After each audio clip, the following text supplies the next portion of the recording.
5 লাখ টাকা লস চলছে, মার্কেটের বটম কোথায় হবে দাদা একটু বলতে পারবেন? এরকম কমেন্টস কিন্তু আমার ভিডিওর নিচে অনেক আসছে যে এত টাকা লস চলছে, এত পার্সেন্ট লসে চলছে, আর কত দূর বাজার পড়বে, বাজারের বটমটা কোথায় তৈরি হবে সেটা নিয়ে যদি একটু আলোচনা করেন তাহলে একটু ধারণা পাওয়া যায় যে কত দূর আমার পোর্টফোলিও লাল হবে, বা আমি কি একটু এভারেজ করতে পারি। বটমটা জানা থাকলে সেটা সুবিধা হবে, এক্সেট্রা এক্সেট্রা। আজকের এই ভিডিওতে তা নিয়ে আলোচনা করব, এবং ট্রেডার হিসাবে এবং ইনভেস্টর হিসাবে কি করা উচিত, মার্কেটের বটম কোথায় তা নিয়ে আমরা কিন্তু ডিটেলস আলোচনা করব যুক্তি দিয়ে। এখন কি বটম চলে এসেছে? এই ভিডিওটা দেখার পর কিন্তু আপনি নিজেই তার অ্যান্সার দিতে পারবেন, বা বটম হলে কোথায় হচ্ছে বা কখন হবে বা কোন লেভেলে হবে সেটারও অ্যান্সার পাবেন। বটম ধরার আগে, তা নিয়ে বলার আগে আপনি আমার ভিডিও শুনবেন কেন? আমি এই সঞ্জয় টক্স বাংলা চ্যানেল কি সত্যিকারের মার্কেটের টপ কোথায় হবে সেটা নিয়ে বলতে বা প্রেডিক্ট করতে একটু কি পেরেছিলাম সেটা নিয়ে আগে দেখে নিই। আমার টেলিগ্রামে যারা আছেন বা আমার চ্যানেলকে যারা ফলো করেন, টেলিগ্রামে এই সেপ্টেম্বর 29 তারিখে দেখতে পাচ্ছেন এই একটা পোস্ট বা ওয়েবিনার আমি করেছিলাম, ইউটিউবেরই ওয়েবিনার ছিল আমার হিন্দি চ্যানেলে, তার অ্যাডভার্টাইজমেন্টটা আমি এখানে করেছিলাম, ফ্রি ওয়েবিনার ছিল। সেখানে দেখতে পাচ্ছেন কি ক্যাপশন ছিল, মার্কেট রিপিটস 2007, এটা হতে পারে ইটস কামিং, এখানে লেখা ছিল। এই যে এটা চার্ট ছিল নিফটির চার্টে, এখানে আমি টপে অ্যারো দিয়ে বলেছিলাম it's coming, beer market or bull market in 6 month কি হবে।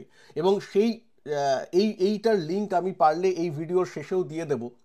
এখানে আমি যুক্তি দিয়ে বলেছিলাম যে মার্কেট কিন্তু টপের সামনে চলে এসেছে।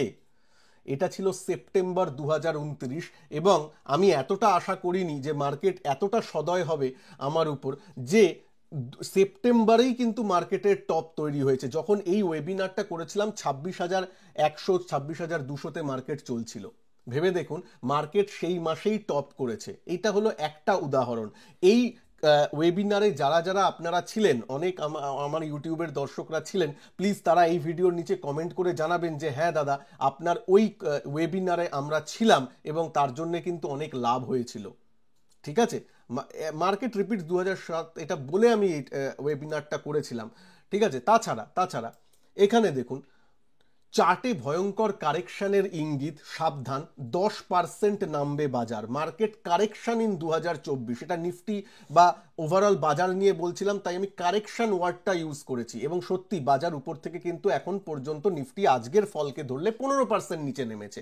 ক্র্যাশ এখনো বলার সময় হয়নি, যদিও স্মল ক্যাপ মিড ক্যাপে ক্র্যাশ ওয়ার্ডটা উচ্চারণ করা যায়, কেন small cap specially it's already in beer market. তো সেখানে আমি বলেছিলাম, এটা কমাস আগে ভিডিও ছিল, 5 মাস আগে। অনেকে বলেন যে ভয় দেখান আপনি, আরে ভয় দেখাই তখন যদি ট্রেডার হিসেবে কেউ ভয় পেত সে তো সাবধান হয়ে যেত, ভয় পায়নি বলেই আজকে তার এই অবস্থা। ট্রেডারদের কথা বলছি, ইনভেস্টর নয়। ইনভেস্টর হলে আরো অন্য অনেক রকম কিছু করা যেত। 5 মাস আগে এটা বলেছিলাম। তারপর যেখানে সব থেকে বেশি পেইন, সব থেকে, সেটা হচ্ছে পিএসইউ স্টকে। আমি এইখানে বলেছিলাম পিএসইউ স্টক উঁচু দামে কিনে ফেঁসে গেছেন বলে, হ্যাল, আইআরএফসি, ইরকন মানে রেলওয়ে স্টক, তারপর শিপ স্টক, শিপইয়ার্ডের স্টক, কোচিন শিপইয়ার্ড বলুন, বিভিন্ন ধরনের বলুন, আরইসি, পিএফসি, ভেল, পিএসইউ স্টক, সব নিয়ে আলোচনা করেছিলাম, প্রত্যেকটা স্টপ লস বলেছিলাম, এবং বলেছিলাম যে এখানে আমি হলে এক্সিট করে যাব, কারণ স্ট্রাকচারটা ভেঙে গেছে। দেখুন ইরকন তখন 263 টাকায় ছিল, তারপর হিন্দুস্তান অ্যারোনটিক 4,721 টাকায় ছিল।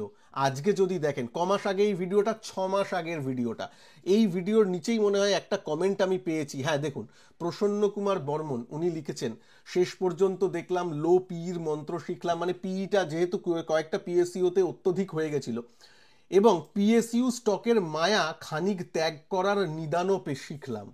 মানে পিএসইউর মায়া ত্যাগ করতে বলেছিলাম, এবং অনেকে সেখান থেকে কিন্তু পিএসইউর মায়া 6 মাস আগে ত্যাগ করেছিলেন। যারা করেছিলেন আজকে তারা হাসছেন, আজকে তারা নিশ্চয়ই হাসছেন মার্কেট পড়লেও, কেন সব থেকে বেশি মার পিএসইউ সেক্টরেই পড়েছে। একটু ভিডিওর নিচে কমেন্ট করে জানাবেন এই ভিডিওগুলো থেকে আপনাদের ভালো লেগেছিল কিনা। কেন এই উদাহরণগুলো দিলাম? মার্কেটের বটম নিয়ে যে কথা বলছে তার ক্রেডিবিলিটিটা কি, মার্কেটের টপ কি সে আপনাদেরকে আগে থেকে বলতে পেরেছিল? তার জন্য এই ভিডিওটা বললাম। যদিও একটা কথা বলি, টপ বা বটম কেউ ধরতে পারে না, তবে এইবার মার্কেট আমার প্রতি দয়া করেছে যে মার্কেট মোটামুটি যেমন আমার মনে হয়েছিল মার্কেটও মানে মোটামুটি টেকনিক্যালটা মেনে কাজগুলো একটু হয়েছে। এটা সম্পূর্ণ মার্কেট আমার উপর দয়া করেছে বলে আমি মনে করি। এটা সববার যে হবে তার কোনো ব্যাপার নয়, মানে আমি ভুল হতেই পারি, কোনো অসুবিধা নেই।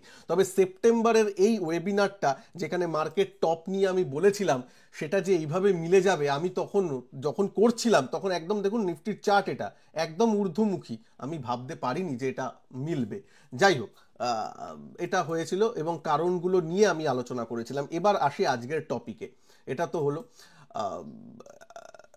এই যে এইটা ছিল ওয়েবিনার, এবং আপনারা অনেকে ছিলেন এখানে ফ্রি ওয়েবিনারে, আপনারা অনেকে ছিলেন, হিন্দি চ্যানেলে ছিল কিন্তু আপনারা অনেকে ছিলেন। আমি টেলিগ্রামেও দিয়ে দিচ্ছি, যারা টেলিগ্রামে এখনো জয়েন করেননি আমার এই ভিডিওর নিচে কমেন্ট বক্সে, ফার্স্ট কমেন্টে এবং ডেসক্রিপশন বক্সে টেলিগ্রাম চ্যানেলের লিঙ্ক আছে, প্লিজ জয়েন করে নেবেন। লিঙ্ক থেকেই জয়েন করবেন, সার্চ করে জয়েন করবেন না, প্রচুর ফেক টেলিগ্রাম গ্রুপ আছে কিন্তু, ঠিক আছে, তাই জন্য জয়েন করে নেবেন। এবার আসি তাহলে মোটামুটি ক্রেডিবিলিটি মোটামুটি দেখা গেছে টপের ক্ষেত্রে। এবার বটমের ক্ষেত্রে আসি। নিশ্চয়ই একটু এক্সাইটেড লাগছে, আর ভালো লাগলে ভিডিওটাকে লাইক করে একটু প্লিজ দেবেন। প্রথম কথা, মার্কেটের bottom formation is a long process. যেমন টপ ফরমেশনটাও একটা লং প্রসেস, তেমন বটম ফরমেশনটাও একটা লং প্রসেস। প্রবলেম কি হয় সেটা একটা দুটো বলি, তাহলে আপনারা বুঝতে পারবেন প্রবলেমটা কি হয়।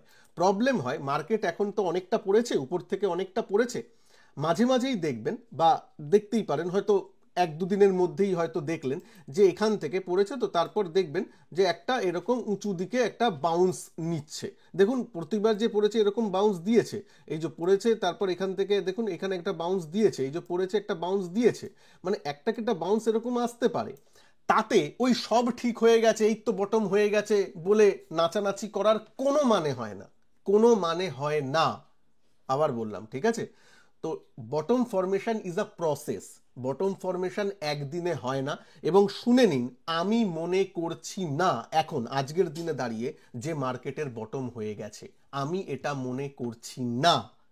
তার কিছু কারণ আমি বলবো, তার কিছু কারণ এখানে বলবো, এবং এটাও বলবো কখন আমি আমার মতামতটা চেঞ্জ করব, বলবো যে হ্যাঁ মোটামুটি মনে হচ্ছে যেন মার্কেটের বটম তৈরি হয়ে গেছে, সেই কন্ডিশনটাও এই ভিডিওতে বলবো, ঠিক আছে? প্লিজ ভিডিওটাকে একটু সাবস্ক্রাইব করে রাখবেন বা চ্যানেলটাকে একটু সাবস্ক্রাইব করে রাখবেন, সাবস্ক্রাইব করে বেল আইকনকে প্রেস করে দেবেন, যাতে এই যখন বটম ফরমেশনটা হচ্ছে বলে আমার মনে হবে তার যে ভিডিও বানাবো সেইগুলোর যাতে আপনি পেয়ে যান, সাবস্ক্রাইবটা করে রাখবেন। আর ভিডিওটাকে প্লিজ একটু লাইক করে দিন, আর কমেন্ট আশা করব আপনাদের থেকে, যারা এইসব ওই যে পিএসইউ স্টক বা আমার ওয়েবিনারের ওইসব ভিডিওগুলো দেখেছিলেন বা শুনেছিলেন, তারা প্লিজ একটু কমেন্ট করে জানাবেন আপনাদের মতামত আজকের দিনে। এবার বাউন্স এলেও আমি সেটা মনে করবো না, সেটা ভিডিওর একটু শেষের দিকে বলছি। বটম তাহলে কোথায় হতে পারে? প্রথম কথা, আমি এখন বটমের দিকে ভাবছি না। কেন বলছি? বটম হওয়ার আগে দুটো তিনটে ব্যাপার আপনাকে দেখবেন। আর্নিংটা প্রথমে, কর্পোরেট আর্নিং যে কোম্পানিগুলো রেজাল্ট আসে সেটা ভালো আসা শুরু হবে। তারপর এখন এই কোয়ার্টারে, যে গত কোয়ার্টার গেছে সেই কোয়ার্টারে আর্নিং ভালো ছিল না, এবং এই কোয়ার্টারেও যে খুব একটা ভালো হবে বলে আমার পার্সোনালি ধারণা নেই, মানে ধারণা হচ্ছে না। মানে স্টক প্রাইসেই বোঝা যায়, স্টক প্রাইসই বুঝিয়ে দেয় যে আর্নিংটা ভালো হয়তো স্ট্রিট মনে করছে, সেটা তো মনে হচ্ছে না। আজকে আইটি কত পড়েছিল, আমি নিজের ক্লাসে বলেছিলাম, নিজের ক্লাসে এবং ইউটিউবে এসে বলেছিলাম, মনে করে দেখুন তো, যখন ওই ইন্টারেস্ট রেট কাটার সাইকেলটা শুরু হলো না, ইউএসএ যখন শুরু করলো, তখন অনেক ইউটিউব চ্যানেল বা অনেক এমনি লোকেরা সবাই বললো এই তো এখন ইন্টারেস্ট রেট কাট সাইকেল শুরু হয়েছে, এখন আইটি তো জোরদার দুমদুম করে বাড়বে। আমি আমার ইউটিউব চ্যানেলে এসে আপনাদেরকে বলেছিলাম এর সাথে এর কোরিলেশন নেই, ওইভাবে চলে না, 1-to-1 বেসিসে চলে না বাজার, আইটি তেমন নয়। আজকে বুঝিয়ে দিল তো, শুধু আজকে নয় এই কদিনে বুঝিয়ে দিয়েছে তো। আইটি কত তারপর থেকে পড়েছে, ইন্টারেস্ট রেট সাইকেল কাট হচ্ছে মানেই যে আইটি গম গম করে বাড়বে তার কিন্তু কোনো মানে হয় না, ঠিক আছে? ওই কোরিলেশনগুলো ধরে আমি আইটিতে ওভারবট হয়ে গেলাম, সেসবগুলো করা উচিত ছিল না, তখন বারণ করেছিলাম, মনে থাকলে একটু নিচে কমেন্ট করে জানাবেন। আচ্ছা, এইবার আসি যে আর্নিংটা, প্রথম কথা আর্নিংটা ভালো হতে হবে, সেটা পাচ্ছি না, আর্নিং দিয়ে লিখে দিই। প্লাস 2 নম্বরে আসতে হবে যে ইন্ডিয়ার জিডিপি গ্রোথ ইন্ডিয়ার গ্রোথ সেটা কিন্তু আউট পারফর্ম করতে হবে। হ্যাঁ, অনলাইন এস্টিমেশন অনলাইন এলে হবে না, আউট পারফর্ম করতে হবে। উদাহরণ দিই, আজকে মনে হয় Q2 জিডিপি এসেছে, আমি তাড়াতাড়ি ভিডিও করার জন্য পুরো ডেটা দেখিনি, কিন্তু যতটা দেখেছি 6.2 মনে হয় এসেছে, 6.3 এস্টিমেশন ছিল। গত জিডিপির 5.4 ছিল, তার থেকে ভালো এসেছে, কিন্তু এস্টিমেশনের থেকে 0.1 কম। এরকম এলে হবে না, মানে এস্টিমেশন থাকবে 6.2, আসবে 6.5 বা 6.7, তাহলে মোটামুটি বোঝা যায়। হ্যাঁ, বা আগে যেমন যখন বুল চলছিল, বুল মার্কেট, তখন মনে আছে জিডিপি একসময় 7 ছুঁই ছুঁই করছিল, অনেক সময় কথা শোনা যাচ্ছিল যেন ডবল ডিজিট জিডিপি চলে যাবে, 10 এরকম চলে যাবে। চায়নায় এরকম হয়েছিল, সেরকম লেভেলে নাকি যাবে, সেইগুলো এখন দেখা যাচ্ছে না। সেটা একটা দরকার, ঠিক আছে? তাহলেই তো আমরা বটমের দিকে আস্তে আস্তে যাব। সরি, সেটা একটা। এই দুটো তো গেল একটু ফান্ডামেন্টাল কারণ। টেকনিক্যালি একটু আসি। টেকনিক্যালি প্রথমে সুইং হাইয়ের উপরে যেতে হবে। এখন সুইং হাই অনুযায়ী আমার মতামত কি, এখন হচ্ছে প্রথম যেটা যেতে হবে সেটা হচ্ছে 23,000, দুটো লেভেল, 23,000, 23,000-এর উপরে আমি দেখব, মানে অ্যালার্ট। তারপর 23,500, 23,500 এর উপরে যদি যায়, এর উপরে যদি যায় এবং স্টে করে, মানে একদিন টাচ করলো, টাচ অ্যান্ড গো, এখানেও একটু 23,500-র উপরে গেছিল, ওই টাচ অ্যান্ড গো ব্যাপার হবে না, ওখানে স্টে করছে, ওখানে এরকম স্টে করছে, মানে কনসোলিডেট করছে এই লেভেলের উপরে, 23,500 লেভেলের উপরে কনসোলিডেট করছে, টাইম স্পেন্ড করছে, ঠিক আছে? ফরমেশনটা আমি এখন এঁকে দেবো, একটু এই করবেন, higher high higher low pattern করছে, তখন বোঝা যাবে হ্যাঁ যে বটম থেকে উঠেছিল সেইটা বটম হিসাবে ধরবো আপাতত, তাছাড়া কিন্তু নয় আজকের দিনে দাঁড়িয়ে। এবার যদি নিফটি 20,000-এ চলে যায়, সেটা নিয়ে আসবো যে কোথায় কত দূর আবার আসছে, 20,000-এ চলে যায়, তাহলে এই লেভেলটাই 23,500টাই চেঞ্জ হয়ে যাবে, সেটা আরো নিচের দিকে চলে আসবে। সেই লেভেলটা যদি 20,000-এ যখন আসবে তখন নয় আলোচনা করব, এখন তো সেটা নয়, আজকের দিনে দাঁড়িয়ে কোথায় সেটা আমি বলছি। এটা টেকনিক্যালি হলো। সুতরাং আমি যদি কালকেই একটা 200 পয়েন্টের বাউন্স পাই বা 400 পয়েন্টের বাউন্সও পাই নেক্সট উইকে, তাহলে ওই ধেই ধেই করে নাচার আমার অ্যাটলিস্ট কোনো মানে হয় না যে সব ঠিক হয়ে গেছে, নিফটি ভালো হয়ে গেছে। সরি, কাশিটা একটু হচ্ছে। আহ, এইবার এইবার কেন প্রত্যেকটা মার্কেট ফলের পর একটু উপরের দিকে যাবে, এটা স্বাভাবিক ব্যাপার, এটা যেতেই পারে। এইবার নিচের দিকে কতটা সঞ্জয় তুমি দেখছো, দেখুন একটা জিনিস আছে যেটা 21,200, 21,500 এই লেভেলটা, যদি 21,500, 21,200, যেটা আমার মনে হয় ভাঙতেও পারে যা যেভাবে বাজার পড়ছে, সেক্ষেত্রে কিন্তু 20,000, সেক্ষেত্রে 20,000 আসার যথেষ্ট চান্স আছে, ঠিক আছে? তো যদি যদি ওই 21,500, 21,100 এই লেভেলটা ভেঙে যায়, তবে আজকে যেভাবে পড়েছে, একটা সময় তো মনে হচ্ছিল আমারই পার্সোনালি যে 22,000টা যেন ভেঙে যাচ্ছে, 22,000 লেভেলটা যেন ভেঙে যাবে, আজকেই মনে হচ্ছে, যদি না এইচডিএফসি ব্যাংক একটু আমাদের সহায়তা করতো। একটু একটু মিড ক্যাপ স্মল ক্যাপে আসবো, যে আর এই সময় আপনারা পোর্টফোলিও হিসাবে কি করা উচিত তা নিয়েও একটু কথা বলবো, বা আমি কি করছি সেটা বলবো। একটু নিফটি মিড ক্যাপে আসি। নিফটি মিড ক্যাপ যদি উপর থেকে দেখেন, হ্যাঁ, নিফটি যদি উপর থেকে দেখেন 15% কারেক্ট করেছে। নিফটি মিড ক্যাপ যদি দেখেন আজকের ফলটা নিয়ে, ও নিফটি মিড ক্যাপ ইন্ডেক্স 21% ফল করলো, 21 মানে থিওরিটিক্যালি মিড ক্যাপ ইন্ডেক্স বিয়ার মার্কেটে ঢুকে গেল। বিয়ার মার্কেট আসছে স্মল ক্যাপে। আমি কয়েকদিন আগে বলেছিলাম, এই দেখুন এখানে, এখানে কোথায় এই বিয়ার মার্কেটে ঢুকলো small cap and mid cap index, সেখানে বলেছিলাম স্মল ক্যাপটা ঢুকে গেছে, মিড ক্যাপটা ঢুকবো ঢুকবো করছে 9 দিন আগে। এই ভিডিওর নিচে কয়েকজন লিখেছেন আপনার কাজই হলো ভয় দেখানো, আজকে তারা কোথায়? আজকে একটু লিখুন তারা। মিড ক্যাপ তো সেই 20%-এর নিচে তো গেল। ভয় কে দেখায়? ভয় দেখানোর আমার মতামত নেই, আমার চার্টে যা আসছে সেটা বলছি। ওই ভয় যদি ট্রেডার হিসেবে পেয়ে থাকতেন, যখন ওই পিএসইউ যখন এই দামগুলো ছিল, ইরকন যখন 263 টাকায় চলছিল, তখন যদি ভয় পেতেন তাহলে কাজটা হয়ে যেত হয়তো, ট্রেডার হিসাবে, ইনভেস্টরের কথা বলছি না।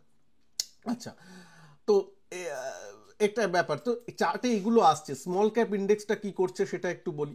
স্মল ক্যাপ ইন্ডেক্স উপর থেকে পড়েছে 26%। আমি যখন ওই ভিডিও বানাচ্ছিলাম তখন 24% পড়েছিল, তারপর একটা বাউন্স মনে হয় এসেছিল, তাও ঠিক আছে। তারপর আজকে 26% কিন্তু 25 থেকে 26% ক্র্যাশ হলো। ক্র্যাশ ওয়ার্ডটা ইউজ করা যায় উপর থেকে যদি দেখেন। এটা তো শুধু মানে তাই জন্যই আমার আপনার পোর্টফোলিওগুলো, যারা পোর্টফোলিওতে ইনভেস্ট করছে তাদের পোর্টফোলিওটা লাল কেন আছে। ওই যে ভিডিও শুরুই করেছিলাম, দাদা 5 লাখ 7 লাখ টাকা লস চলছে। কেন চলছে? যেহেতু সাধারণত রিটেলদের যে পোর্টফোলিও সেটা মিড ক্যাপ স্মল ক্যাপ ঘেঁষা থাকে, আর সেখানে ইন্ডেক্স যদি 25% ফল করে, স্টকগুলো তো 50% 60% অনেক স্টক কারেক্ট করেছে বা ক্র্যাশ করেছে, তাহলে তো পোর্টফোলিও এরকম হবেই। যদি না আমরা ওই ট্রেডার হিসাবে উপরের দিকে, যখন আমাদের মার্কেট চিল্লিয়ে চিল্লিয়ে বলছিল, চেঁচিয়ে চেঁচিয়ে বলছিল যে বেরিয়ে যাও, যারা ট্রেডিং করছো বা শর্ট টার্ম সুইং করছো বেরিয়ে যাও, বা মিডিয়াম টার্ম সুইং ট্রেডিং করছো বেরিয়ে যাও, আমি নিচের দিকে যাব। আমার চ্যানেলেও যারা আছেন তাদেরকে বারবার পই পই করে বলেছি মার্কেট এটা বলছে, আমি কেউ বলার নয়। শুনে যদি না শুনে থাকি এটা হবে। আচ্ছা, তো এই সিপিএসই ইন্ডেক্স যেটা মানে পিএসইউর ওয়ান অফ দ্য সিপিএসই, সেটা কি করেছে? সেটা উপর থেকে 31% কারেকশন। ভাবা যায়? 31% কারেকশন। আমি ইন্ডিভিজুয়াল স্টকে গেলামই না। এই ব্যাপারগুলো তো কিন্তু হয়। এই সময় কিন্তু পোর্টফোলিওকে একটু হেজ করে আপনি যদি লং পজিশনও নেন, ট্রেডিং এর কথা বলছি, ট্রেডিং এর কথা, যদি লং পজিশনও নিয়ে থাকেন তাকে প্রপারলি হেজ রাখা, অপশন যারা ট্রেড করছেন একটু স্ট্র্যাটেজির মাধ্যমে করা, এইগুলো কিন্তু করার একটু দরকার আছে। আমি এই নিয়ে আপনাদের জন্য আবার, যেমন আমি মার্কেটের টপের সময় একটা ওয়েবিনার করেছিলাম, ঠিক তেমন আপনাদের সাথে ওয়েবিনার করব, ফ্রি ওয়েবিনার ইউটিউবে করব নেক্সট শনিবার। এই শনিবার নয়, নেক্সট শনিবার। আমার মনে হয় সেটা হচ্ছে 8ই মার্চ। 8ই মার্চ, 9 মার্চ চ্যাম্পিয়ন্স ট্রফির ফাইনাল বলে আমি রবিবার করলাম না, শনিবার দিন মানে রাত 9টা থেকে করব। শনিবার অনেকের অফিস থাকে, তাই রাতের দিকে করব, রাত 9টা থেকে 10টা ওয়েবিনার করব। 8ই মার্চ, 8ই মার্চ শনিবার। প্লিজ প্লিজ ওই ওয়েবিনারে প্রেজেন্ট থাকবেন। আমি পোর্টফোলিও হেজিং, তারপর একটু অপশানের মাধ্যমে হেজিং, এই সব নিয়ে কথা বলবো। ঠিক আছে? আপনার প্রশ্ন হবে যে দাদা 1 ঘন্টা ওয়েবিনারে আমি দেব, ফল কি পাবো? দেখুন, আমি এই জিনিসগুলো ইউজ করি। আজকে যদি দেখেন, আজকেই যদি আমার পজিশনের এখানে আসেন, দেখতেই পাচ্ছেন এসআরএফ এ আমার ফিউচারে লং পজিশন ছিল, সেখানে কিন্তু লসে আমি কেটেছি, লসে। সেটা শুধুমাত্র বাঁচিয়ে দিয়েছে এই পজিশনটা আমার নেওয়া ছিল ওভারঅল মার্কেটের। আমি ইন্স্যুরেন্স কিনে নিয়ে গেছিলাম, পিই আমি বাই করা নিয়ে গেছিলাম, যেহেতু হেজড করে নিয়ে গেছিলাম মার্কেটের এগেনস্টে, ইন্স্যুরেন্স কিনে নিয়ে গেছিলাম। আজকে সেই ইন্স্যুরেন্সটা আমাকে কিন্তু বাঁচিয়ে দিল, 1,05,000 টাকা ইন্স্যুরেন্স থেকে এলো।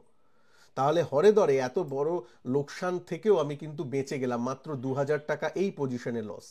আর এই পজিশনগুলো দেখছেন, এই পজিশনগুলো আমি যদি এই করি, দেখছেন কিছু পিই মাইনাস আছে, কিছু পিই বাই আছে। তার মানে বুঝতেই পারছেন, কিছু পিই শর্ট, কিছু পিই লং।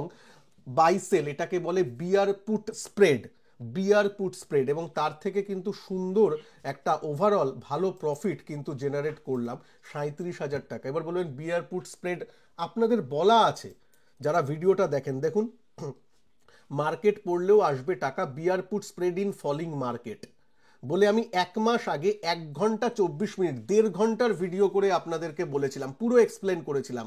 যদি বিগত 1 মাসের আমার ভিডিওর ভিউজ দেখেন, সব থেকে কম ভিউ এই ভিডিওটা এসেছিল, সব থেকে কম ভিউজ এই ভিডিওটা এসেছিল। কেন এসেছিল? 1.5 ঘন্টার ভিডিও মানুষ ফ্রিতে দিলে দেখতে চায় না।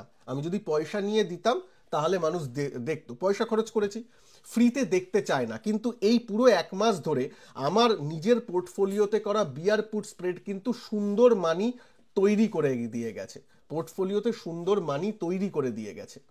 তার একটা উদাহরণ তো আমার নিজের আজকের পিএনএল করে দেখালামই। অনেকে হয়তো বলবেন একটু রিফ্রেশ করে দিন। আচ্ছা ঠিক আছে, আমি রিফ্রেশও একবার করে দিচ্ছি।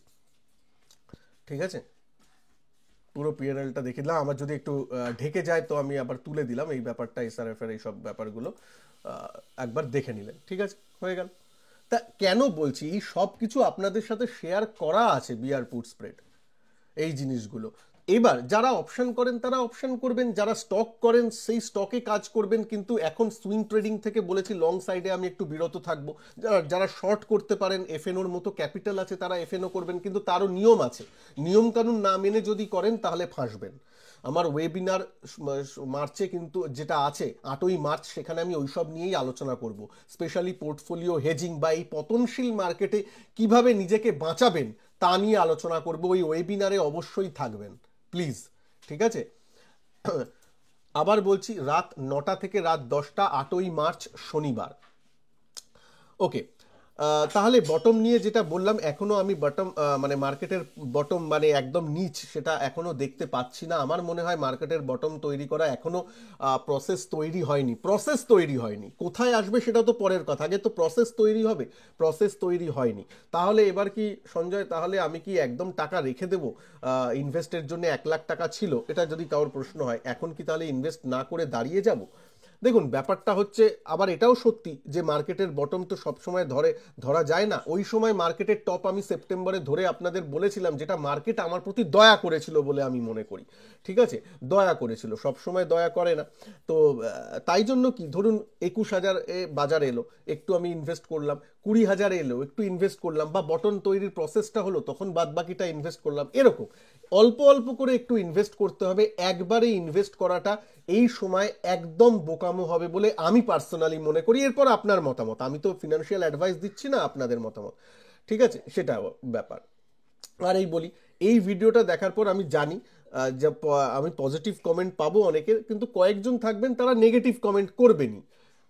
একটা কথা বলি, আমার জন্ম এই জন্য হয়নি যে আমি সবাইকে খুশি করার জন্য জন্মগ্রহণ করেছি, একদমই নয়। ভগবানই সবাইকে খুশি করতে পারেন না, তা আমি আপনি তো কোন ছাড়।